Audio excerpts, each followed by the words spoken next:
Now, live, this is CBS 4 News First at 5.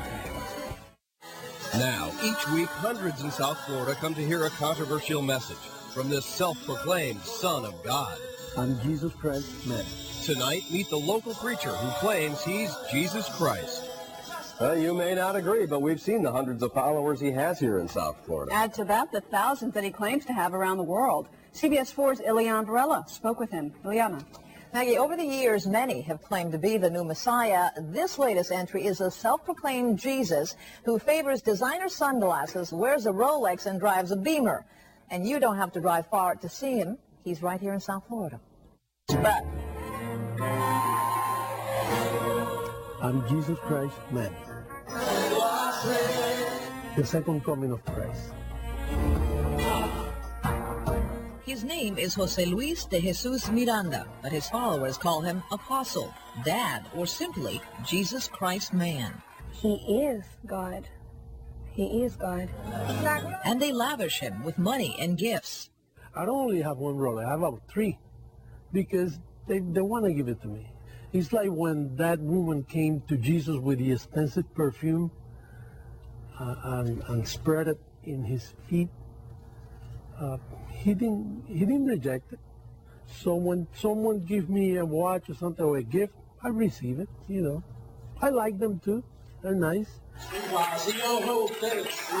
This self-proclaimed Son of God is a 60-year-old former heroin addict and convict. The divorced father of 4, born in Puerto Rico, now lives in South Florida with his second wife. From this warehouse in Doral, he presides over the Creciendo en Gracia, or Growing in Grace Ministry, which he also calls God's government on earth. And as any other head of state, he is protected by a security detail that mimics the Secret Service. Miracles, healing the sick, you have to walk on water. Do you do any of those things? No, not necessarily. That's not.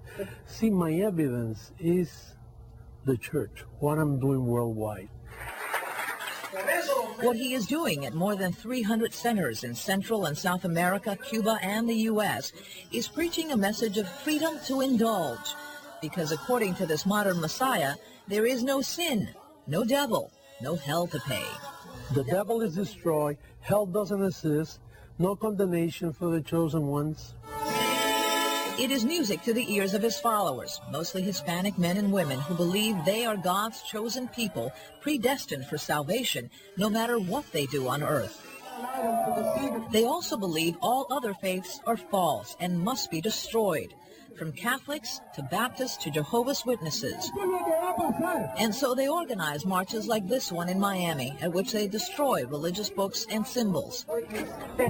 They also have a campaign aimed at disrupting other religious gatherings, sometimes with violent consequences.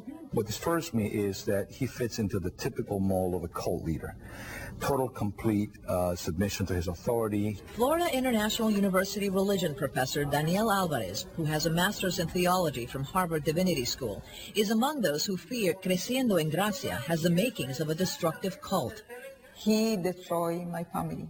So do former members like Regina Albarracin, who left the church about 5 years ago. Her husband soon followed, but their son Alvaro remained to become one of the ministry's biggest financial backers, donating more than $1 million to the church. And he is not alone. Many others have set up businesses in De Jesus' name that pour cash into the ministry. So I know, we're going to be ruling the whole world. A web entrepreneur and self-made millionaire, Alvaro Albarracin left his wife and children for the man he calls Jesus, remarried to another church member, and rarely speaks to his parents who insist he has been brainwashed by the man they certainly don't call Jesus. You think he's Jesus Christ? No, I don't think so. What do you think he is? He's the devil. You think he's a devil? Yes, I do. Well, he says the devil doesn't exist. He said that, but it's him. Regina Albarracin is afraid for her son's soul, and Professor Alvarez says she should be. Most of these movements, he says, self-destruct sooner or later. Lots of broken lives, a lot of the spiritual and emotional and psychological debris that will be strewn on the path of this gentleman. The fallout from this would be inestimable, particularly for the lives of the people who get caught up in this kind of a movement. But unfazed by the criticism, De Jesus continues to plan for the role he believes